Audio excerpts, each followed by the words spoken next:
Hello students, welcome back to the geography classes. I hope that you all are healthy and safe. So, before summer vacation we have finished 2 chapters. Now we are going to start chapter 3, that is migration.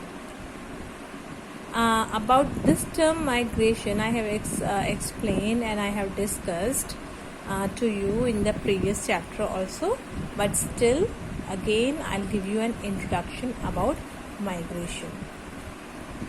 So, as the name suggests, that what is migration? Migration means movement of the people. Okay, movement of people from one place to another place. That is known as migration. Okay, so basically the definition of migration is movement of people from one place to another place, or from their home to any other city or state or country or village. And this movement could be because of for the purpose of job, for the purpose of shelter, or any other purpose. So migration, definition of migration is movement of people from one place, from their home to another city or state or country in search of employment or shelter. Now, why this migration happens? Okay, why this migration happens? Migration, what are the factors that causes migration? Basically, like most of the time, migration occurs because of in search of, like, the people, they move in search of employment. They move from one place to another, they move from one city to another, people move from one country to another in search of better job opportunities. So this is the first major cause of migration in the world. Then one more factor is education. Like to get better educational facilities, to achieve better education, also people move from one place to another. Then another factor is shelter. What kind of shelter? It could be a political shelter or any other type of shelter.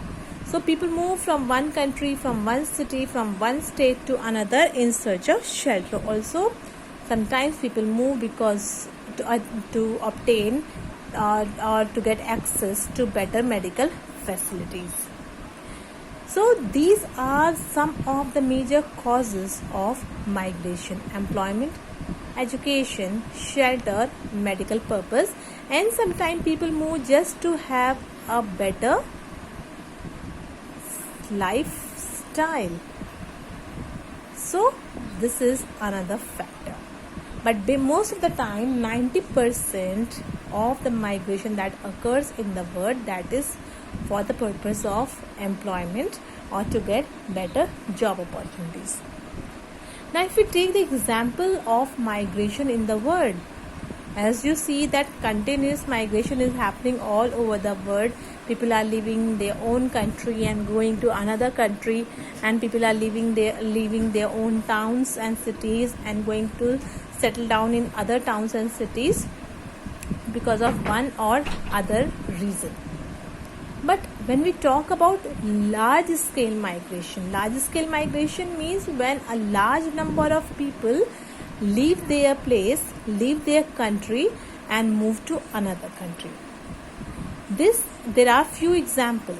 For example, in the time duration between 1846 to 1940, 55 million people, they left and they migrated from Europe to America, as well as from Asia to America. So 55 million people settled down in America. And from where did they migrate? They migrated from Europe as well as from Asia, from these two continents, from different countries of these two continents. So 55 million is a big number. And when migration occurs on such a large scale, then it you can say when migration occurs on such a large scale, then it changes the population, it changes the population pattern of that country. And other country also. For example, large number of people are migrating from country A and they are migrating to country B. So what will happen here? The population will decrease, and in country B, population will increase. So large scale migration changes population pattern in both the countries. Country A is from where the people have migrated, and country B is that country to where in which the people have, you can say, settled down or migrated.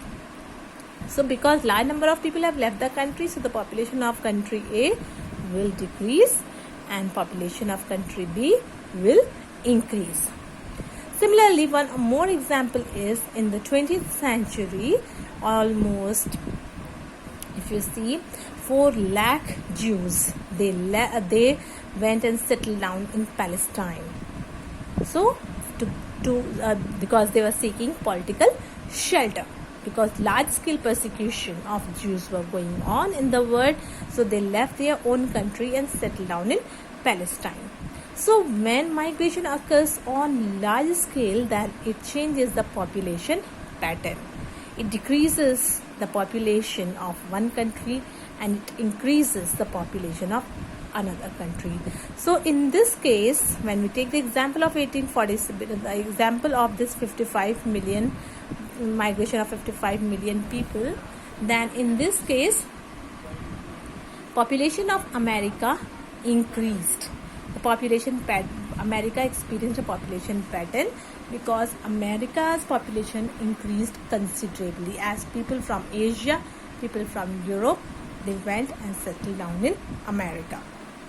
So these are, like you can say, I hope this is clear to you.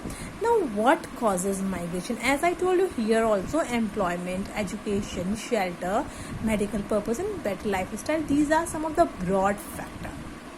But what are the main factors?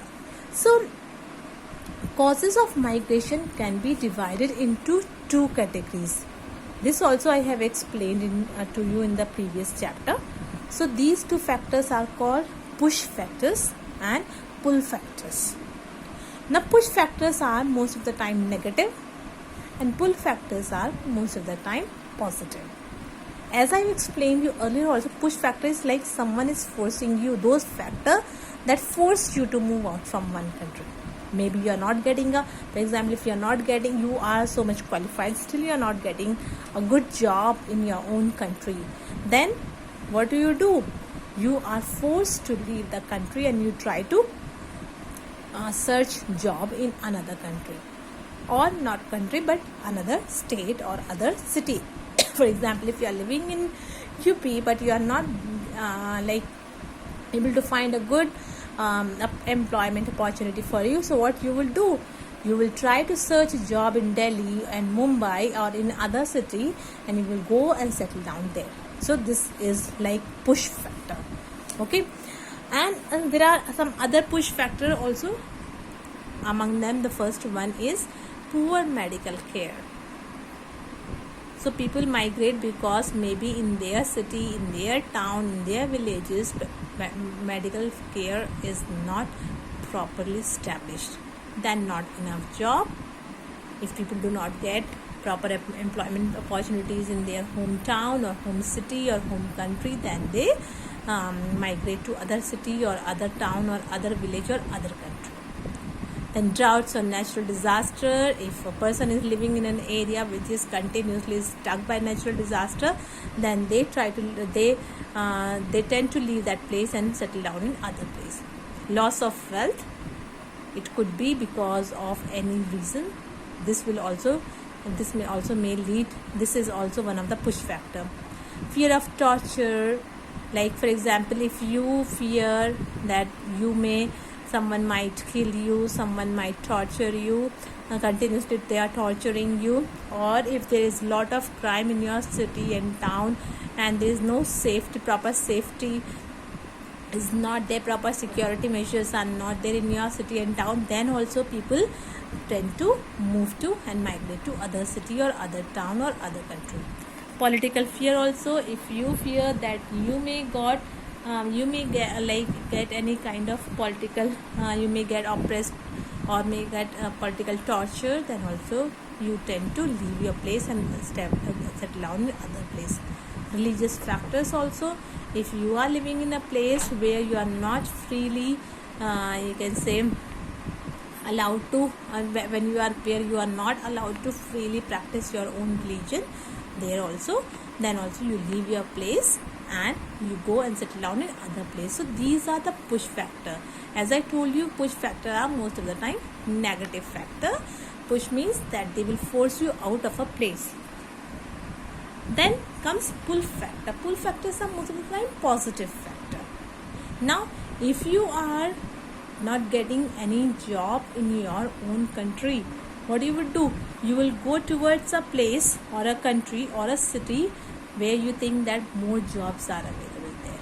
So chances of getting a better job, this is one pull factor. If you think that if you go to Delhi you will get a better job, or if you will go to Europe or America or Middle East, then you will get a better job. So this is one of the pull factor, that you are attracted. Better living condition, another pull factor, or better comfortable geographical and climatic condition, that a place where you don't have to face any kind of geographical you can say problems and all. So, and you will not have to face continuous natural disaster, then also you will move to that city. Better educational opportunities, if a particular city is having a lot better medical opportunity, then also you are attracted towards that. Better medical care, security, better transport and other benefits, family links. So these are pull factor. That means those factors that attract you towards a particular place, a country, a city or a town. So because of these factors attract you, they pull you towards it. So push factor forces you out of your hometown, and pull factor attracts you towards another place. So these push and pull factor are two major causes of migration, and I hope it's clear to you. Let me stop here now. I'll continue in the next video. Till then, goodbye, take care.